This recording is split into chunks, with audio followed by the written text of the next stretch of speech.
Richard Nixon was too much of a crook. George Bush couldn't walk across the street without falling into a manhole. But if a charismatic leader ever arose, the country could make the kind of move, and I don't exaggerate, that Weimar Germany made from the 1920s to 1930s. If you listen to Rush Limbaugh, it has very much the ring of early Nazi propaganda, which I'm just about old enough to remember. He's appealing to something real, fear and anger. People have had a rotten time. The last 30 years, the majority of the population, wages have stagnated, working hours have gone up, benefits have declined, and they're angry and they're frightened. And he's organizing that fear. He speaks for us. You listen to him, it's always we, the hardworking, white, God-fearing, moose-hunting Americans. That's us, we. And then there's them, those rich elites, the rich Democrats who run Wall Street and run the media, and they live on the coasts, and they're trying to take everything away from us.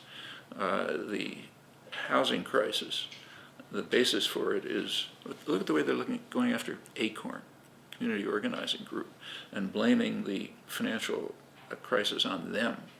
I mean, that's like Hitler blaming the plight of Germany on the Jews. ACORN's a community organizing group. How did they create the financial crisis? Well, they're run by rich Democrats, rich, wealthy, elitist Democrats who drink French wine and that sort of thing and have contempt for us, the ordinary Americans. And they're forcing the banks, they're intimidating the banks into giving loans to illegal immigrants, shiftless blacks, Hispanic narco traffickers, and so on. And then we, the hardworking Americans, we're going to have to pay for it. That's the theme. Now, and that has very much the ring of early Nazi propaganda, and it worked.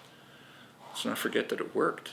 I mean, you go back to the 1920s, Germany was the peak of Western civilization. I mean, in the sciences, the arts, literature, democratic politics, opposition voices. 10 years later, it was the most horrifying country in human history. And these themes are pretty much what did it. And you can't say, it was really the Germans who Goebbels was talking to, they did have authentic fears and angers. And it's pretty easy to focus it on them, the Bolsheviks, the Jews. Here it's, the rich Democrats giving everything to the poor. If you look at the coverage in the press, when they interview people about, what do you feel about, they say things like literally this. They say, well, one person will say, well, maybe I'll vote for him because he's not a real black African-American. He's not a real African-American. He's not going to give everything to the blacks like the Democrats want and take it all away from us. Somebody else will say, well, how can I trust him not to give everything to the blacks or the Muslims or somebody? These themes run right through American history. They're not unique to the United States. Germany's a case in point, and there's plenty of others. And it's particularly frightening in the United States because of its power. I mean, if someone like this ever did take power in the United States, it would not only be horrifying for the country, but it would destroy the world. And someone like Sean Hannity, who is the talk show host on Fox, he constantly emphasizes the greatest nation in the world, America the great, almost to the point of shoving it down the throat of anyone talking to him. How would you explain that? Why is he constantly hammering this notion of America the great? And if you slightly disagree, then you're un-American or somehow unpatriotic. That's what nationalism is. I mean, not everyone can claim to be the greatest nation in the world. Not everyone spends more on the military than the rest of the world combined. Not everyone has, 800 military bases all over the world so that they can land troops anywhere they want in 5 minutes. Not every country has people in Southern California directing Predator drones to hit madrasas in Pakistan. This is not everyone has the biggest economy in the world, Yeah, so maybe, Luxembourg may say we're the greatest people in the world, but they can't say we're the most powerful country in the world.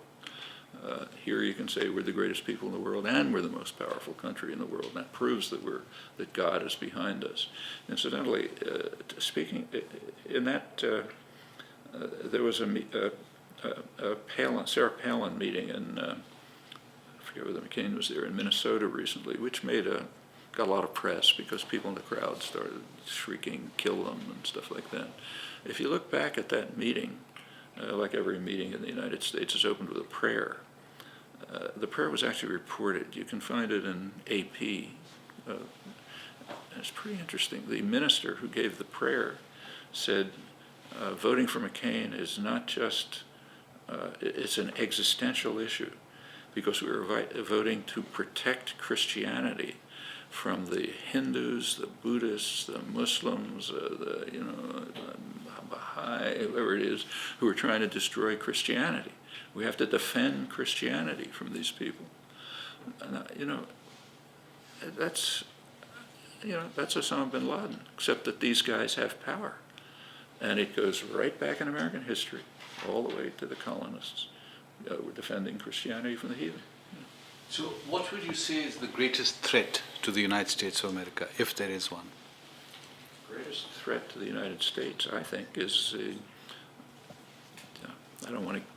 somebody like Rush Limbaugh, who would be something other than a mere cynic and would really be aiming for power. As long as he's just a cynic trying to make money, okay, it's not that serious.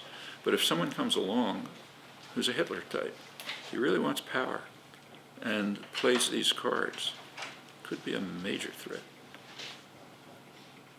But the direct threat, not that remote, is that the democratic system simply does not function. It's not a democratic country. It has formal democratic institutions. They simply do not function at all. In fact, you see it in front of your eyes every minute. Take, say, the financial crisis. Henry Paulson, Treasury Secretary, came along with this famous 3-page proposal. We're going to $700 billion to bail out the banks. Well, the country was in an uproar about it. They were outraged, so much so that the House of Representatives was compelled to vote it down the first time. On the surface, that looks like democracy's working, but it's only on the surface. Even in a dictatorship, if the dictator does something outrageous, the population can riot, and maybe he'll back down. But in a democracy, it would be completely different. It wouldn't be just people shrieking no as loud as they can. What you'd have is popular organizations, political organizations, unions, whatever they are, getting together, proposing plans, and there are plenty of plans, and saying, here's what you're going to do. You, our representatives, you're going to implement these plans, or else we throw you out. There wasn't a hint of that, and in fact, it's considered immoral. Take a look at George Bush this morning. I happened to be listening to him on the radio coming in. He said, well, it's against our principles, but we're getting the government involved in the banks. But we have to make sure that we quickly go back to the profit motive, not political motives. Now that passes without comment. I listened to it on NPR, the liberal station. It's considered quite right. We have to go back to the profit motive, not political motives. What are political motives? In a democracy, political motives means the general population, their motives. That's what a democracy is. It's the stuff you're repeating about, government of, for, and by the people. If that's what the society was, then we should be in favor of political motives. Political motives mean democracy. Now, it's obvious and natural that George Bush should despise democracy. But what's interesting is that it's the common understanding.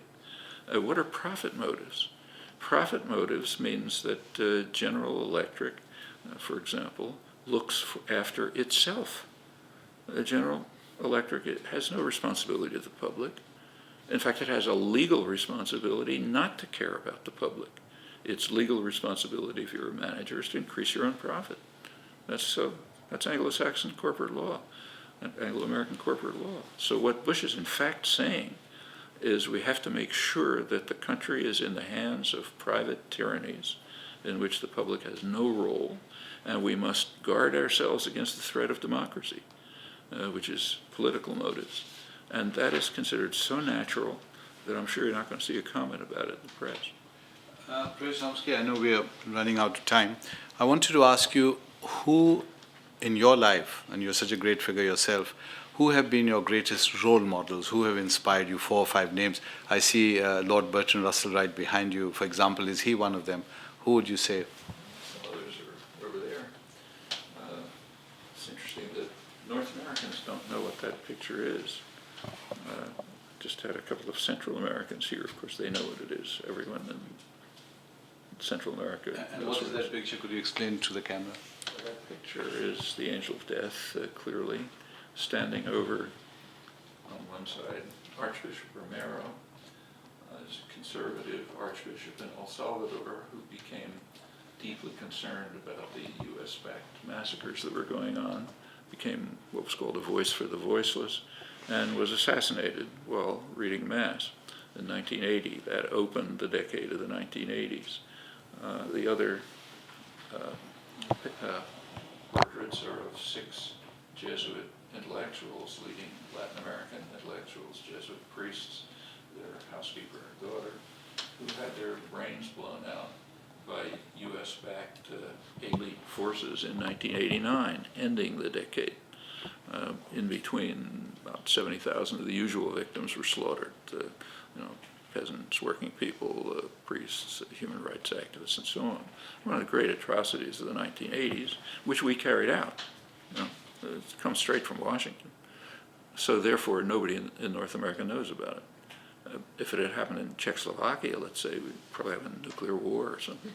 But here, we did it, so it didn't happen. Okay, that's nationalism.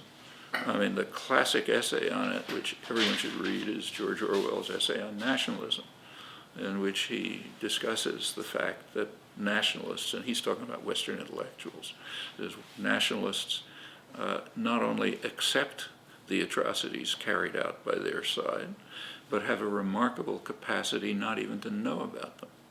Now, that's true. That's why when, say, Harvard faculty or Harvard students come in here, they won't know what that is. But if a Central American peasant comes in here, he'll know exactly what it is. Just depends which side of the, are you holding the club or are you being beaten by it? And any other great figures in your life? Family, historical figures from the past, present?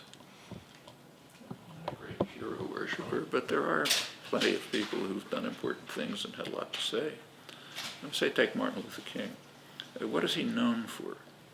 When you get to Martin Luther King Day on January 15th and you listen to the oratory, it'll be about I Have a Dream, leading the civil rights movement, and so on, which is all there and is important, although he'd have been the first to say he didn't lead the civil rights movement, he was following it. The civil rights movement was led by young SNCC workers out and riding freedom buses and so on, so they're role models. However, that wasn't Martin Luther King. By the mid-60s, King had turned to class issues. He was trying to organize a poor people's movement to deal with general oppression. Actually, he was killed. He was assassinated when he was speaking at a sanitation workers' strike. That part of his life is excluded.